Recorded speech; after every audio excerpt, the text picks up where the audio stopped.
Assalamualaikum warahmatullahi wabarakatuh. Nama saya Yulian Tentrikma dari kelas 647H07 dengan nomor NIM 6423231. Di sini saya ingin menjelaskan mengenai manajemen kas. Kas merupakan salah satu bagian dari aktiva yang paling liquid atau paling lancar.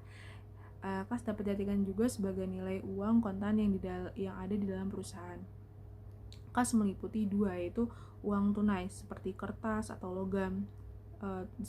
Kas juga ada di bank, contohnya itu sebagai cek, demand deposit, money order, atau kas bond, dan lain-lain. Aliran kas terbagi menjadi dua, yaitu aliran kas masuk kontinu, misalnya itu hasil penjualan produk secara tunai, penerimaan piutang, dan yang kedua ada aliran kas keluar kontinu, misalnya kas untuk pembelian bahan mentah, gaji karyawan, dan kebutuhan kantor lainnya. Motif penahanan kas terbagi menjadi tiga, yaitu motif transaksi, kas yang digunakan untuk memenuhi kebutuhan transaksi setiap harinya. Yang kedua ada motif berjaga-jaga, kas dipergunakan untuk menjaga-jaga dan menghadapi ketidakpastian di masa yang akan datang. Yang ketiga ada motif spekulasi, kebutuhan kas untuk memperoleh keuntungan, contohnya itu investasi surat berharga. Tujuan manajemen kas meliputi dua hal, yaitu likuiditas dan earning. Likuiditas merupakan manajemen harus secara sadar menjaga likuiditas dan jumlah kas yang harus ada dalam perusahaan. Yang kedua itu ada earning, setiap pengeluaran perusahaan harus diarahkan untuk mendapatkan kemungkinan hasil yang lebih besar dibandingkan kas yang dikeluarkan.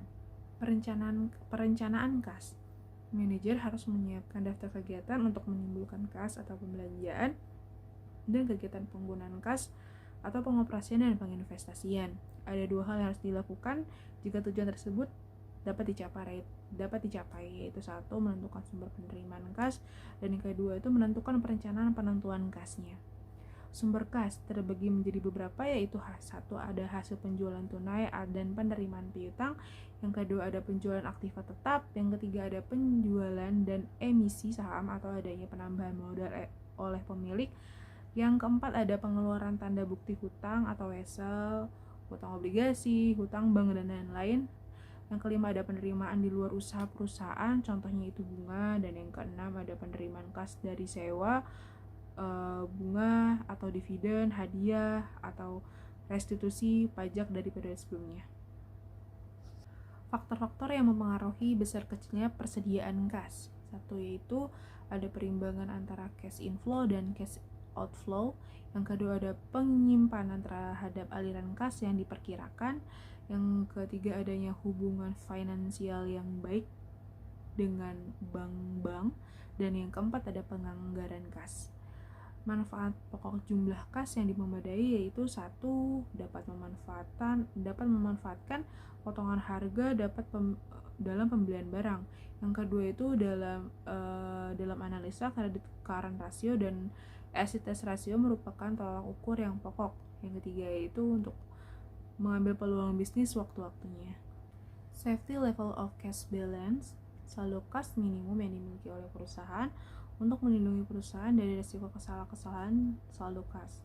Yang safety level of cash balance ini sebaiknya ditetapkan untuk periode normal dan periode puncak. Periode puncak adalah periode di mana kebutuhan kas akan memuncak. Jadi rumus safety level of cash balance itu jumlah hari yang diinginkan dikali rata-rata harian pengeluaran kas.